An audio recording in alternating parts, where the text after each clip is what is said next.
একদিন এই পৃথিবী থেকে মুছে যাবে ইসলামের নাম। কোরআনের অক্ষর থাকবে কিন্তু মানুষ তাতে আমল করবে না, এমনকি খুঁজে পাওয়া যাবে না কোনো ইমানদার ব্যক্তির নামও। ঠিক এই সময় এক ব্যক্তির হাতে ধ্বংস হবে পবিত্র কাবা ঘর, যাকে বাধা দেওয়ার মতো কোনো ইমানদার ব্যক্তিও থাকবে না। শেষ জামানার সেই ভয়াল মুহূর্তের চিত্র তুলে ধরেছেন আরিফ হাসান।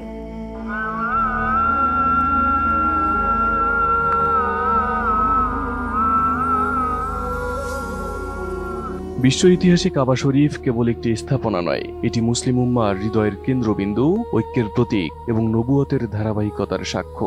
প্রতি বছর কোটি কোটি মুসলমান এই ঘর ঘিরে তাওয়াফ করে, নামাজে মুখ ফিরিয়ে নেয় এর দিকে। অথচ মহানবী হযরত মুহাম্মদ সাল্লাল্লাহু আলাইহি ওয়াসাল্লাম ভবিষ্যৎবাণী করে গেছেন, এক সময় আসবে যখন এই পবিত্র ঘর ধ্বংস হয়ে যাবে, আর সেই সময়ই হবে কিয়ামতের ভয়াবহ পূর্ব লক্ষণগুলোর একটি।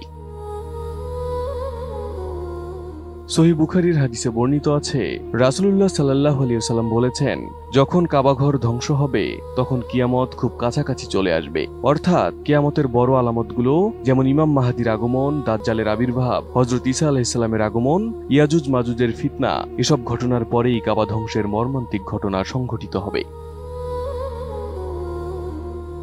এ সময় ধর্ম থাকবে কেবল নামমাত্র। নবী সাল্লাল্লাহু আলাইহি সাল্লাম ভয়াল সেই সময়ের চিত্র তুলে ধরে বলেছেন, তখন ইসলাম থাকবে কেবল নামেই, কোরআনের অক্ষর থাকবে কিন্তু মানুষ তাতে আমল করবে না। আরেকটি হাদিসে তিনি বলেন, এক রাতে হঠাৎ কোরআন পৃথিবী থেকে উঠিয়ে নেওয়া হবে, তখন কোনো আয়াত মানুষের মুখে কিংবা কিতাবে অবশিষ্ট থাকবে না।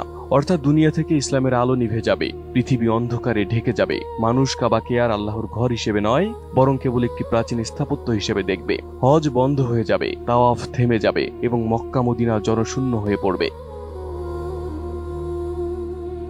রাসূলুল্লাহ সাল্লাল্লাহু আলাইহি ওয়াসাল্লাম বলেছেন, মদিনা তার অধিবাসীদের মধ্যে থাকা মন্দ লোকদের বের করে দেবে, আর সেখানে থাকবে শুধু পশু পাখি।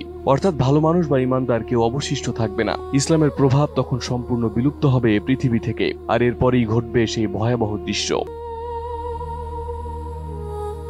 আরএফএল অডিটর, বাঁকা হয় না, ফাঁকা হয় না, আর ভাঙা এক কথায় অসম্ভব।